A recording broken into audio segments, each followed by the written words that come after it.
Hey guys, let's talk about tonight's episode of Arrow, and we pick up right where we left off with Oliver and Thea on the island, and Oliver Queen and Amanda Waller back in Starling City in the flashbacks. So it's a great reversal of Oliver's life. So before it was Oliver in the flashbacks on the island, and then him in present day in Starling City. So it's a good little reversal. And of course, Thea and Oliver are training on the island. Their whole goal is to get stronger together so that they can eventually beat Ra's al Ghul when it comes time for the next duel. And Ra's al Ghul knows that Thea is the one that killed Sara, so of course he is out for blood. So of course, while Oliver and Thea are on the island, they're having this conversation, and it starts to get a little heavy, and Oliver wants a little bit of time away from Thea, so he decides to go for a little stroll, and he decides to go peek in on Slade down in the Argus cell that is deep down in the tunnels of the island. And when he gets down there, dun dun dun, Slade is not there, but yet there is a dead Argus security guard wrapped up in his blanket. So Malcolm Merlin released Slade so that Oliver and Thea would have to work together to prove that they could take down and kill when the time comes. And one of the things that happened when Oliver was fighting Ra's al Ghul is he hesitated, and that is why he was ultimately stabbed and Ra's al Ghul lived. So Malcolm, in his sick, sadistic kind of way, is trying to toughen up Oliver and Thea in this act of, I guess by lying and not lying, but deceitfully releasing Slade without them knowing. So of course Oliver runs back to see his sister, and he's trying to tell her that they've got to go because Slade is on the island. And she's like, "What are you talking about? I thought," and he's like, "Okay, stop talking. He's here." So of course Slade pops out of nowhere, sucker punches Oliver, gives Thea 1-2 punch in the face, and off to a commercial break. Now, when we return from the commercial break, Oliver's like waking up and he's in the cell. I'm like, really? One punch knocked him out? I think we've seen Oliver fight a lot more than that to get knocked out. So that was a little unrealistic in my opinion. So Slade obviously did the bait and switch. So now Oliver and Thea are locked up in the prison, and he's going to be off running around on the island, I think, trying to get on Oliver's plane to hightail it out of there.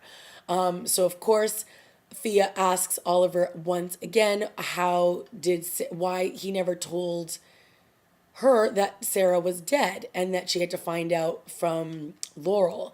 And of course, Oliver doesn't want to reveal the big secret that is Thea killing Sara.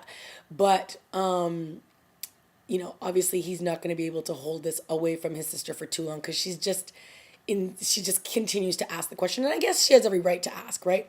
Because she truly believes that there's no more secrets between the two of them, but yet she knows that he's hiding something. So now, in order for them to get out of the prison, Oliver basically dislocates Thea's arm so that she can reach around the corner to push the button so that they can the prison doors will open and they can get out of the prison cells.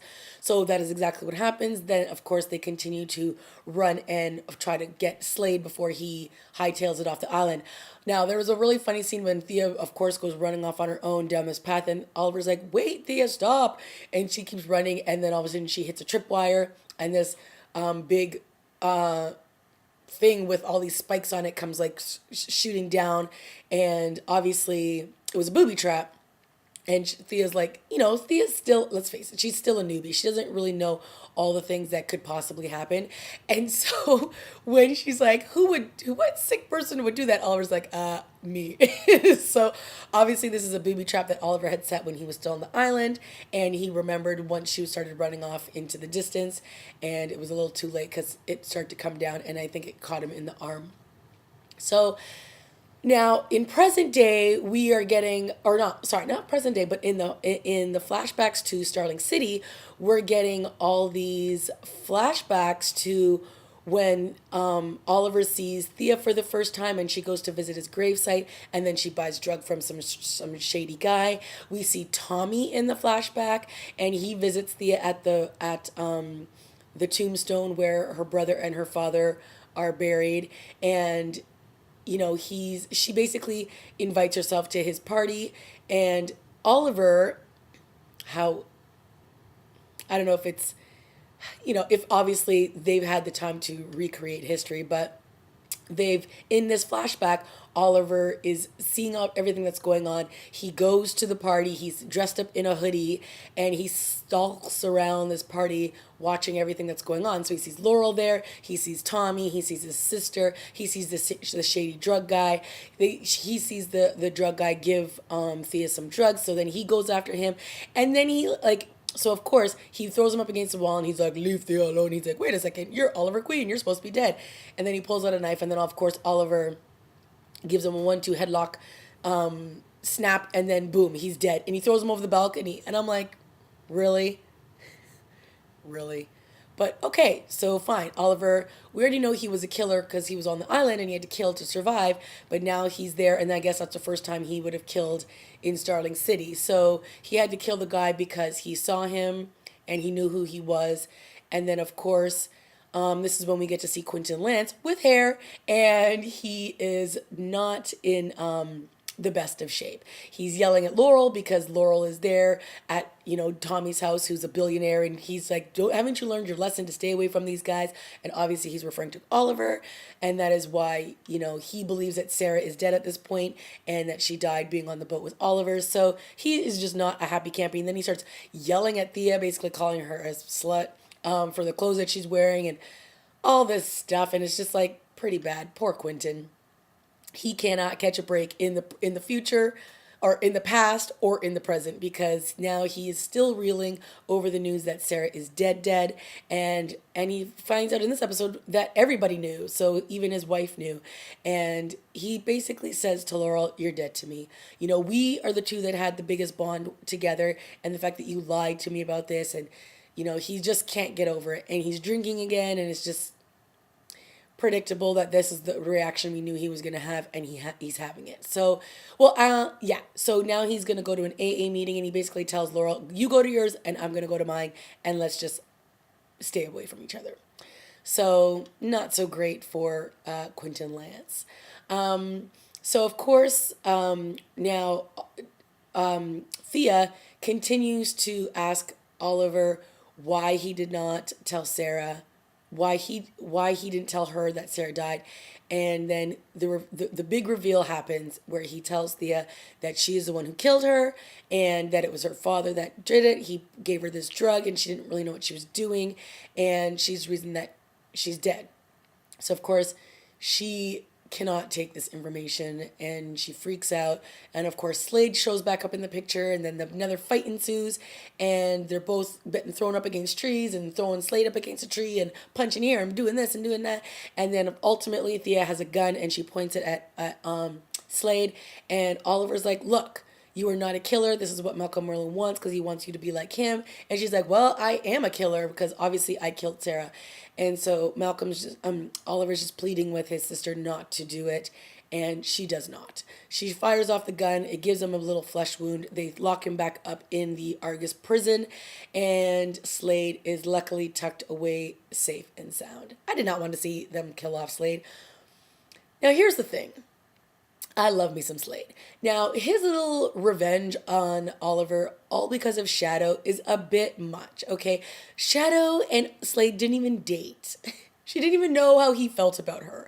And he's carrying on like this for a little too long now. So I think he totally needs to get over this and let go of his vendetta. I mean, he killed Oliver's mom, for God's sakes. Okay, dude, you won this battle, okay? So, yeah, all that stuff is just a little over the top. And when he brought up her name again, I was like, dude, let it go. Let it go. So I might be in the minority here, but I was kind of happy not to see Felicity in this episode. Okay, we saw a flashback of Felicity when Oliver broke into Queen Consolidated and he was snooping around on the computer, and she walked into the office but there was no talking. Oh, there was a little bit of talking, but it was to herself and it was about Oliver, and that was fine. But I've had a little bit, just a little bit too much of Felicity lately. So I'm glad that I had a little bit of a break from her. We did get to see Diggle and his brother. So, of course, we all know that Diggle had a brother and he died. And this was obviously very traumatic to Diggle, but we never knew who his brother was. And in this flashback, we got to see who Diggle's brother was. And Diggle's brother is the one who, I guess, got him hooked up in the security detail, and he was doing security for Tommy's party.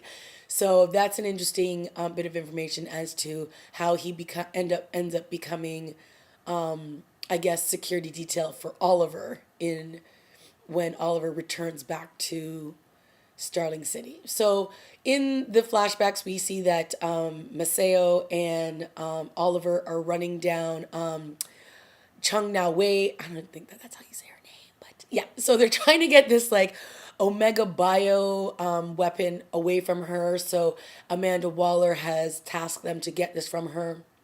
And, you know, of course, some great shootouts happen, and ultimately she gets caught. And Oliver's like, okay, can I be free of this now?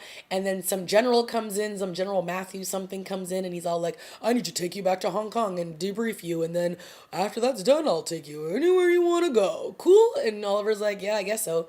So that's that. Flashbacks weren't really that engaging when it came to the Amanda Waller stuff, which is unfortunate because I really like her. But nonetheless, we got some good tidbits. We saw Tommy again. We saw Tommy and Laurel when they first start going out, or when he asks her out to a restaurant. So, you know, we obviously got to see the starting of that relationship. All in all, it was a pretty good episode. I liked the, again, return to the island, and then the flashbacks of in Starling City. So that was all pretty cool. All right, guys, let me know what you thought of this week's episode. And obviously, we know at the end now that Thea has basically told her father that I will work with you, I will be your soldier, I will let you train me, but as a father, you are dead to me. I will never be your daughter again. So Thea's over Malcolm Merlin, and she has some very harsh words for him at the end. And that's how it ends. So yeah, I guess I'll see you when the show returns. I'm not sure if it's back next week or if it's off for like a month hiatus. Not happy about that. But yes, leave a comment, like, subscribe, and I will see you guys when the show's back. Bye.